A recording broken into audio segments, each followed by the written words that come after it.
ఏమి ఈ దౌర్భాగ్యం? సమాధిలో ఉన్న నన్ను ప్రశ్నిస్తున్నారే. నేను దేవుణ్ణని చెప్పానా? లేదే. మనిషిలా మాంసపు ముద్దల శరీరంతో మీ మధ్యనే తిరిగానే. నేను ముస్లింనని, హిందువునని చెప్పానా? అందరూ ఒకటే అన్నాగా. సబ్కా మాలిక్ ఏక్ అని, దేవుడు ఒక్కడేనని కనిపించిన ప్రతి ఒక్కరికి చెప్పాను. ఈశ్వరుడైనా, అల్లా అయినా, యేసైనా అందరూ ఒకటేనని బోధించానే. నా మాటలన్నీ విని కూడా ఇవాళ నన్నే ఎవరని అడుగుతున్నారే. నీటితో దీపాలు వెలిగించినప్పుడు మీరే నన్ను దేవుడు అన్నారు. కుతకుతమని ఉడికే అన్నం కొండలో చేయి పెట్టి కలయబెట్టినప్పుడు భగవంతుడన్నారు. కుష్ఠవ్యాధిగ్రస్తుణ్ణి అక్కున చేర్చుకొని నయం చేసినప్పుడు అదే చెప్పారు. ఏనాడైనా నేనేమైనా దేవుణ్ణని, పైనుంచి దిగొచ్చానని చెప్పలేదే. నా వేషధారణ ఎలా ఉన్నా, నా జీవన స్థితి ఏదైనా ఏనాడు దేవుడికి దండం పెట్టకుండా ఉండలేదు. నమాజ్ చేయకుండా లేను.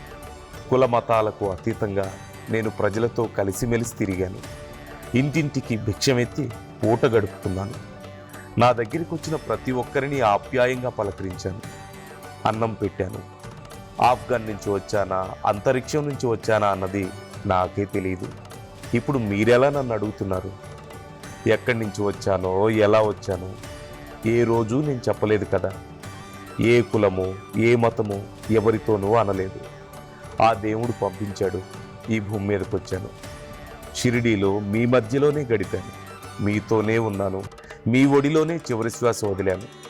కన్ను మూసే వరకు మంచి మాటలే చెప్పాను, కానీ ఎవ్వరినీ కించపరచలేదు, ఎవ్వరినీ బాధ పెట్టలేదు.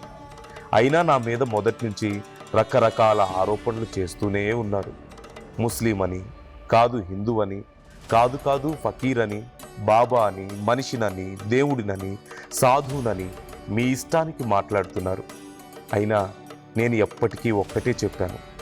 అందరూ ఒక్కటే, అందరూ కలిసిమెలిసి ఉండాలని, శ్రద్ధ సబూరితో ఉండాలని, దేవుడు ఒక్కడేనని ప్రతి ఒక్కరూ నమ్మినప్పుడే ఈ భూమి మీద ప్రతి ఒక్కరూ సుఖ సంతోషాలతో ఉంటారు.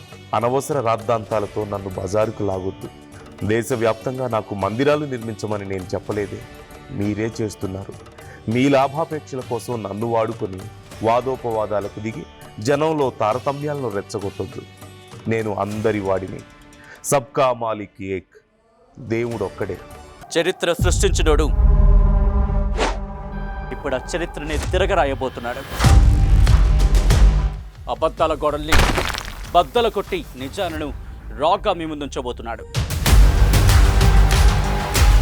నిజమైన వార్తల కోసం వెంటనే డౌన్లోడ్ చేసుకోండి రా యాప్ని.